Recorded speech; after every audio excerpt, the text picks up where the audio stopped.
Luz del Mundo con Ana Campos, el podcast de Doctrina Social de la Iglesia.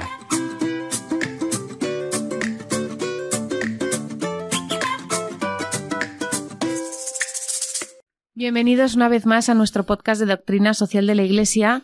Hoy vamos a hablar de compasión, lo hacemos de la mano de Alejandro Rodríguez de la Peña, catedrático de Historia Medieval y autor del libro Compasión, una historia. Buenos días, Alejandro. Buenos días. Muchas gracias por venir. Y gracias por tu libro porque realmente es muy interesante, se aprende muchísimo, pero me he dado cuenta de que muchas veces hablamos mucho de compasión y realmente no sabemos ni lo que es, y mezclamos compasión con misericordia, con lástima, con justicia social.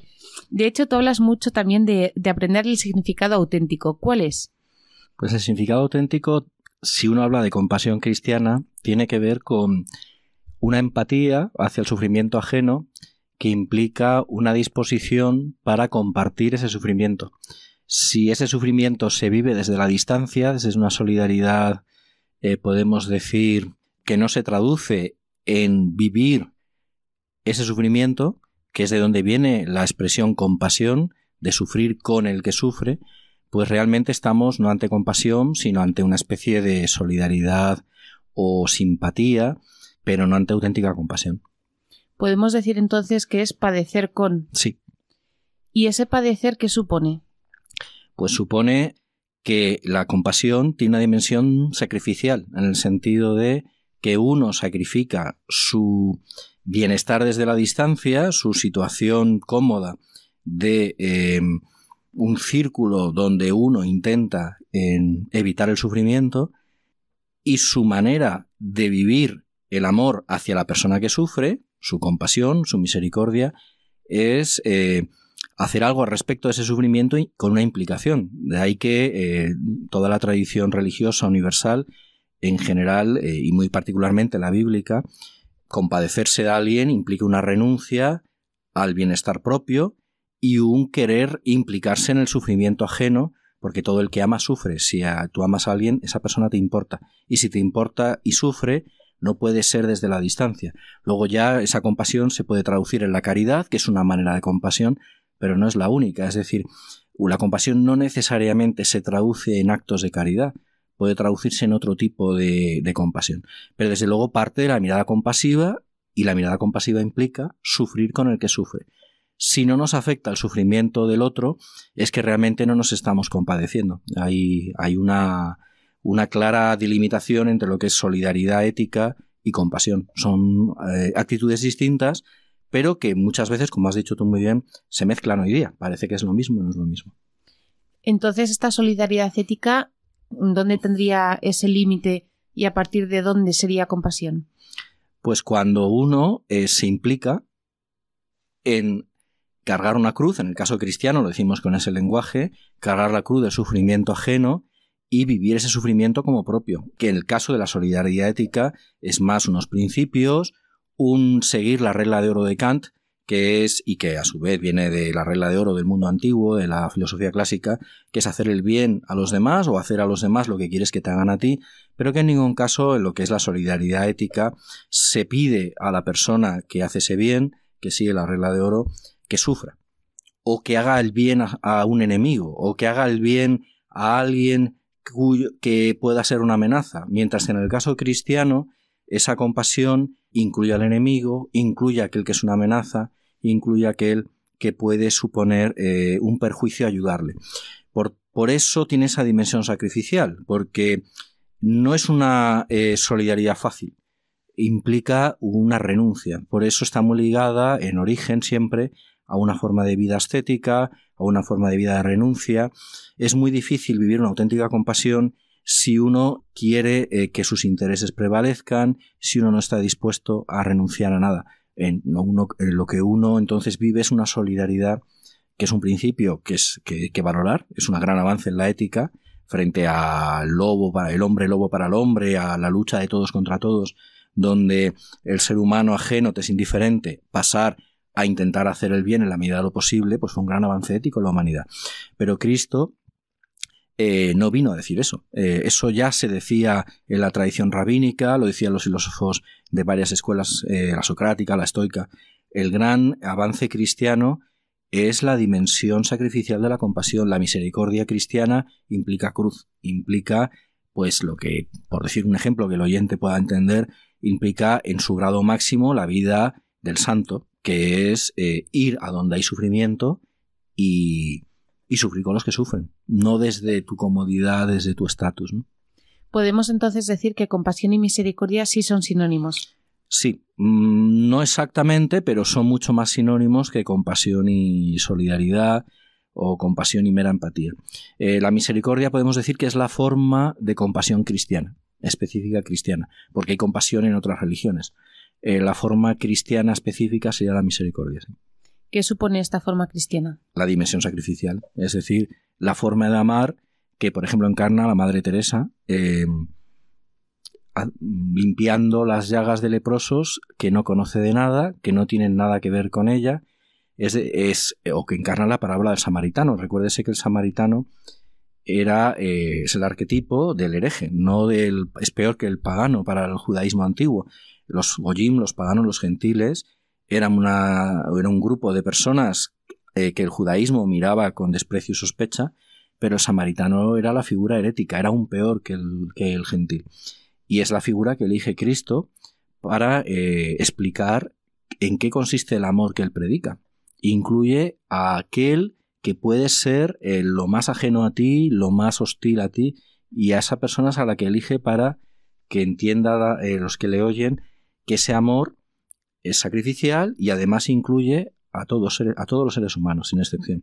El sentido es un amor misericordioso porque además, y esto es un dato que a veces los cristianos olvidamos, el verbo que se usa en hebreo y en arameo viene de un verbo que tiene que ver su etimología con las entrañas de madre, de manera que es un amor materno. También esto tiene que ver con el concepto de misericordia, en el sentido del amor de la madre por aquello que ha salido de sus entrañas, es decir, el amor de la madre por sus hijos. Todos sabemos que el amor de la madre por los hijos es el amor más incondicional que hay, y ese es el tipo concreto de amor que es el amor evangélico, que luego en los evangelios griegos se traduce como agape, y esto lo explica muy bien Benedicto XVI en su encíclica Deus Caritas Est. Hay 4 tipos de amor en lengua griega: el amor de amistad, el amor filial, el amor erótico, el eros, el estorge, la filía, en fin, distintos verbos. Pues el verbo que usan los evangelistas para el amor cristiano es el amor agape. Y ese amor es un amor que tiene un matiz de locura, de pasión loca por el otro, no en un sentido erótico, no en un sentido de un amor que no mira al interés, que se desentiende del cálculo racional, y que es un amor de entrega sacrificial de lo que es la entrega eucarística, porque de ahí viene el enlace agape-eucaristía, amor incondicional, esa sería, y que tiene que ver con el amor de la madre por el hijo. La madre ama a su hijo aunque sea un delincuente, y le sigue amando. Ese es el amor cristiano. Hablas de ese amor materno, hablabas también previamente de ascética. ¿Son compatibles el amor materno, la ascética y la compasión? No es que sean compatibles, es que es la mejor mezcla posible. En principio, la ascesis ayuda a ese amor, porque la renuncia es una de las maneras de poder vivir con entrega la compasión. Un límite que tenemos todos los que tenemos que ganarnos la vida, porque tenemos hijos y tenemos un deber de padres de alimentar, cuidar una familia. Uno de los límites que tenemos es que tenemos el deber de mirar por nuestros hijos primero. El amor que vive el célibe es un amor donde no hay primeros y segundos. Mi deber, incluso sacramental, matrimonio, paternidad, la Iglesia me dice que tengo el deber de velar por mis hijos. Pero aquel que es un célibe, un monje, un sacerdote, no hay primeros y segundos. Todos los hombres, todos los seres humanos son hijos de Dios, y esa compasión no tiene límites. En ese sentido, la forma plena y perfecta de compasión es la que vive San Francisco de Asís o la Madre Teresa, mucho más que la que puede vivir un padre de familia que primero tiene que mirar por sus hijos. Y si hay una amenaza a su familia, tiene el deber de defender a su familia.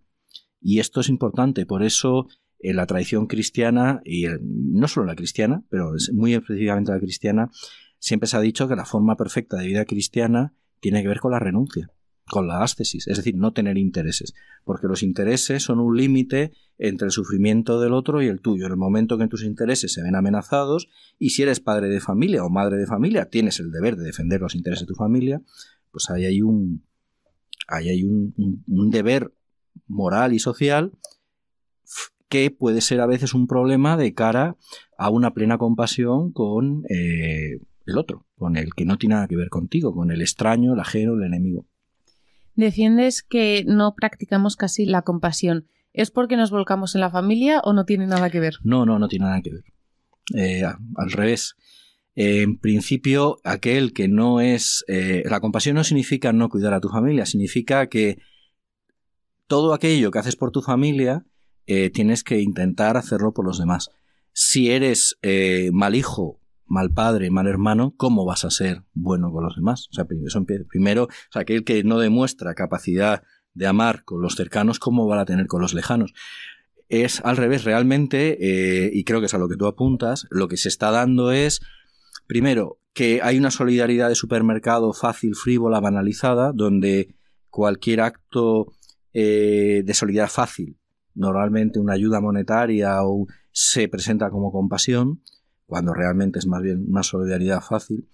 Y por otro lado, a muchas de estas personas que muestran solidaridad con los extraños, por ejemplo con el sufrimiento en África, luego no tienen esa capacidad empática de compasión hacia el cercano. Y por tanto, no es que la familia a lo mejor impide la compasión total y completa con todos los seres humanos. Por eso el celibato es la opción radical por ese entregarse al desconocido.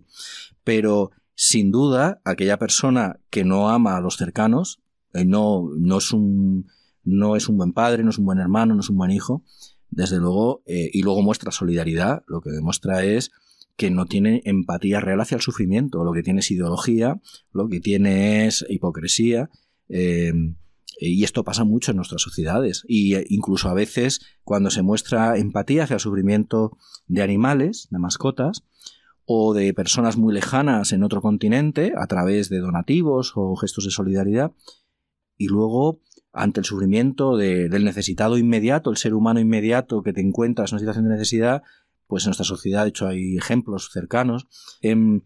La cuestión es que estamos creando una sociedad que rinde constantes homenajes hipócritas a la solidaridad, esta solidaridad banalizada, y al mismo tiempo cada vez ha endurecido más su corazón hacia el sufrimiento del ser humano que está a la vuelta de la esquina, o incluso de los propios hermanos, hijos y padres, que hay un fenómeno que viene del mundo anglosajón, que está llegando esto al mundo mediterráneo, pues, y los que hemos vivido en el mundo anglosajón sabemos de qué va esto, pues de cada vez los lazos familiares cuidarlos menos y desentenderse de los padres, de no ayudarles, o padres que se desentienden de sus hijos.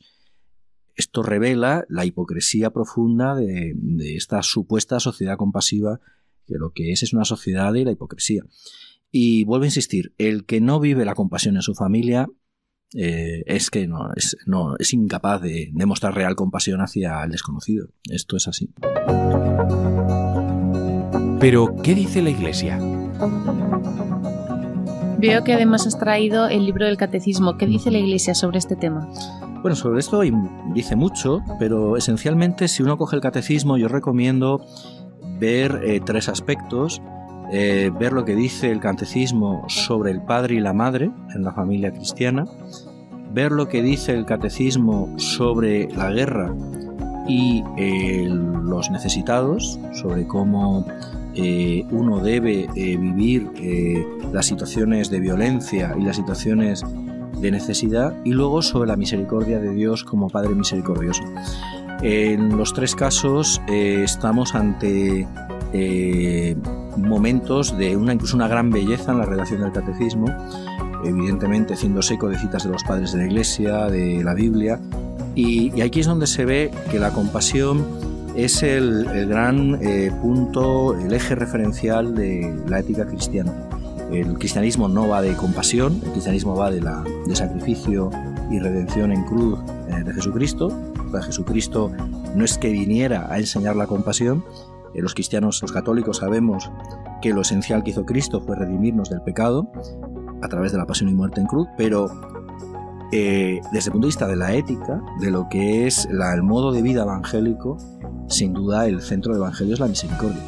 Y esto genera una ética sobre la violencia. El cristianismo introduce una mirada distinta sobre la violencia, sobre la guerra, sobre la opresión, sobre los necesitados, sobre los débiles, una mirada, por ejemplo, sobre la vulnerabilidad, sobre los niños. Cualquiera que estudie historia de la infancia o historia de la familia o incluso historia de los suplicios capitales o historia de la esclavitud, ve que hay una nueva mirada sobre los vulnerables, sobre los más débiles, que pone en valor al débil a partir del sermón de la montaña. Y luego, como he dicho, el tema de las partes del catecismo donde se habla de la misericordia de Dios como Padre misericordioso, que ama con amor maternal, y esto es muy llamativo. Yo invito a leerlo, es muy, muy edificante y creo que a veces damos por descartado el catecismo como cosas que no sabemos, y creo que es bueno siempre releerlo. Efectivamente, no solo el catecismo, sino la propia Biblia dice: tratad a los hombres como queréis que ellos os traten, sed compasivos como vuestro Padre es compasivo. ¿Se puede llegar a ser compasivo como Dios? Bueno, en otro pasaje en los Evangelios dice Jesucristo: sed perfectos como Dios vuestro Padre es perfecto.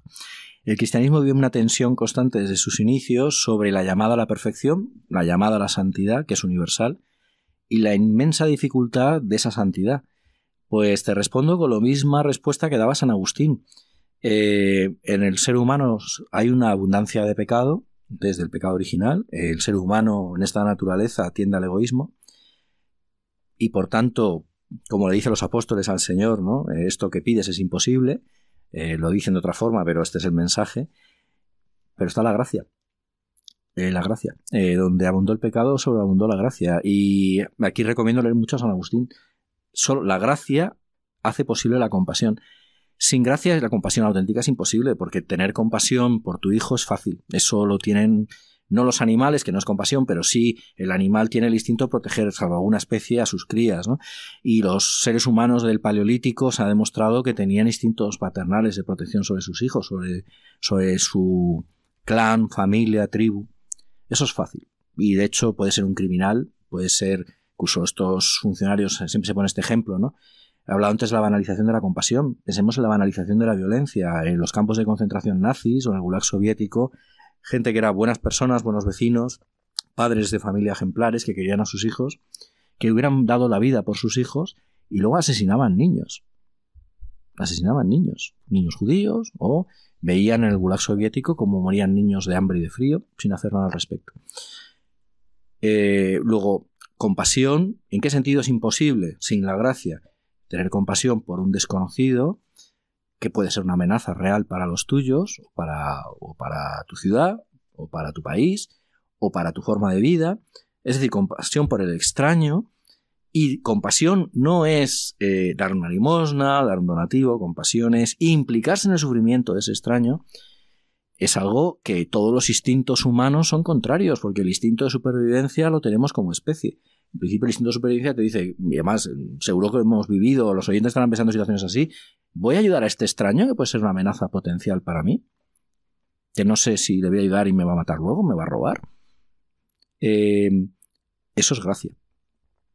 Para el ser humano, de hecho, hasta que no llegó el cristianismo, no hay un solo caso de personas que hayan entregado su vida para defender a los débiles, para luchar contra la esclavitud, para irse a otro continente a cuidar leprosos. Eso no existe en otra cultura que el cristianismo.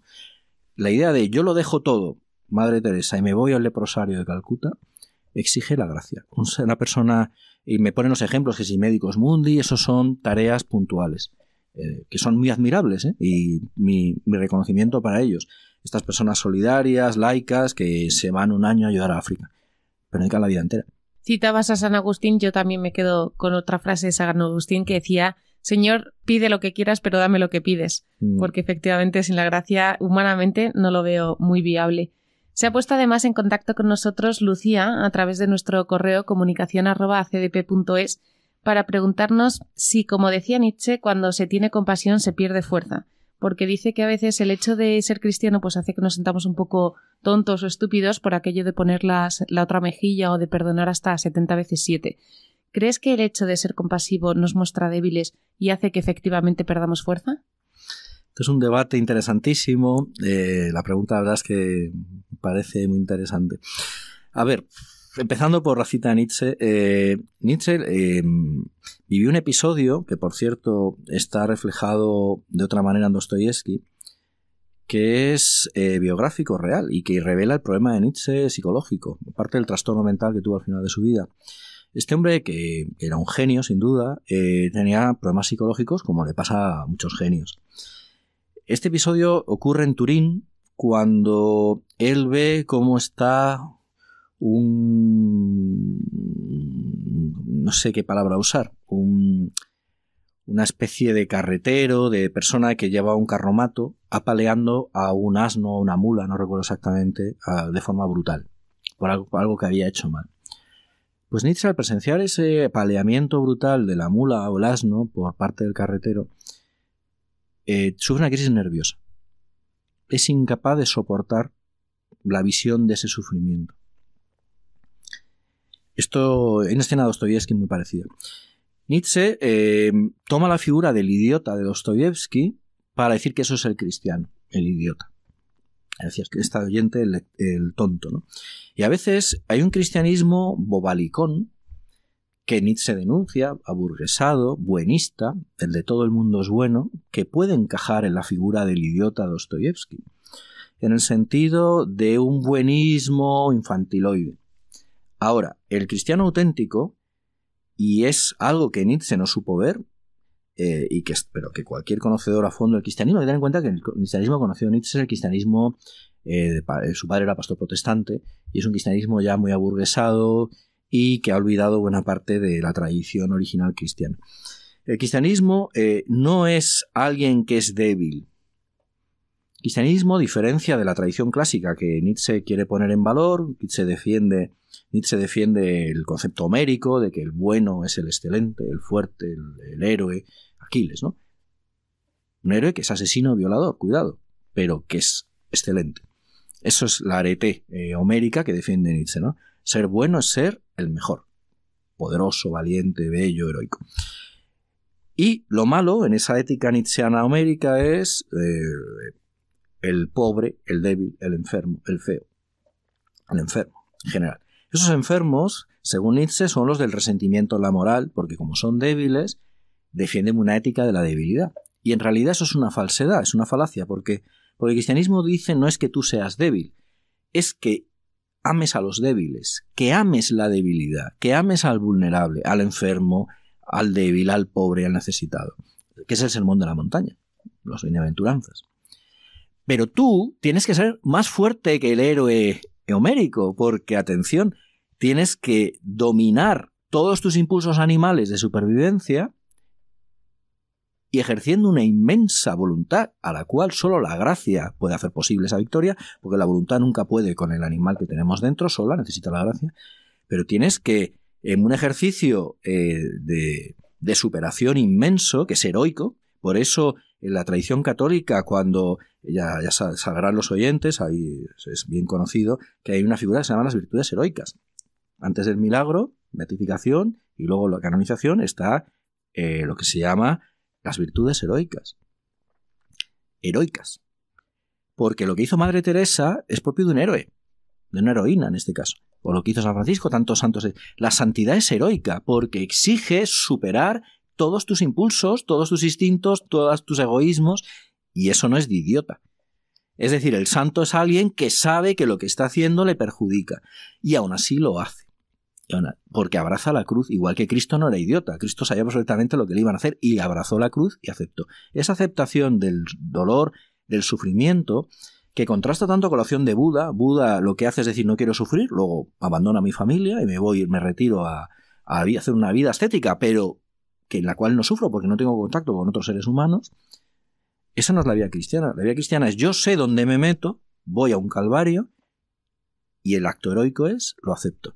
Mientras que el cristianismo bobalicón, que denunciaba Nietzsche, que fue el que él conoció, este cristianismo burgués del XIX es otra cosa, es buenismo.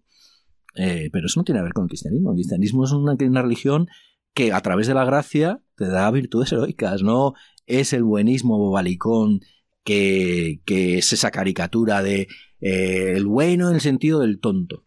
No, el cristianismo tiene que ver con eso. Y el que piense que eso es el cristianismo, pues no sabe de qué está hablando, no sabe lo que es el cristianismo.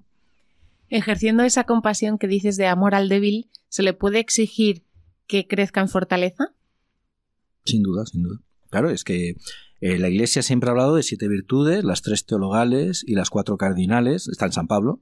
San Pablo cita a los clásicos muchas veces, porque era un hombre muy culto, y hace suya las 4 virtudes cardinales de Platón. Prudencia, fortaleza, justicia y templanza. Y la fortaleza es una virtud cristiana, igual que fe, esperanza y caridad. Evidentemente las teologales están por encima. Por supuesto, es que la fortaleza es necesaria. Las 7 son necesarias. De las 7, la tradición cristiana siempre ha insistido mucho en las 3 teologales por encima de las 4 cardinales, pero la justicia, la fortaleza, la templanza y la prudencia son muy importantes. Sí, por supuesto. La fortaleza, entre otras cosas, porque como hemos dicho antes, la compasión exige una fortaleza psíquica inmensa. Es que para poder vivir el sufrimiento de otros sin derrumbarte, aquel que haya habido sufrimiento de cerca, ya tiene, por ejemplo, un familiar enfermo, estoy pensando en gente que ha habido un cáncer de cerca, exige una fortaleza psíquica brutal. El instinto es retirarse, poner distancia para no sufrir. El estar cerca del que sufre, sufrir con el que sufre, exige una inmensa fortaleza, sin duda. Estoy muy de acuerdo, sí. No quiero terminar este podcast sin hacerte una pregunta que me está quemando dentro. ¿Alguna acción concreta que podamos hacer hoy en día para ser más compasivos? Por no ponerme demasiado clásico, en sentido de citar a los santos, que sería el primer instinto, acciones de vidas de santos, y como ya he citado varios, voy a ir a algo un poquito menos convencional, que es citar a una filósofa conversa al cristianismo, Simone Weil. Esta filósofa insistía mucho, y yo creo que hay que hacerle caso en esto, además es por supuesto muy acorde a la auténtica tradición cristiana, en que el primer paso para la compasión no es una acción de caridad, una acción de amor hacia el otro. Antes de esa acción lo que hay que cambiar es la mirada. Ella insistía en lo que se llama la ética de la atención. En esta época de gente hiperactiva, de estar constantemente con la pantalla del móvil, de estar con la atención distraída en 1000 cosas, a veces no prestamos atención al de al lado.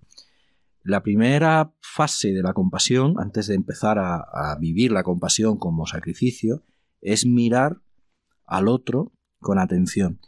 La atención, dice Simone Weil, llevará a la compasión. Porque en el momento en que prestes atención al de al lado, atención de verdad, no atención distraída, te darás cuenta de que estás sufriendo, porque no hay nadie que no sufra.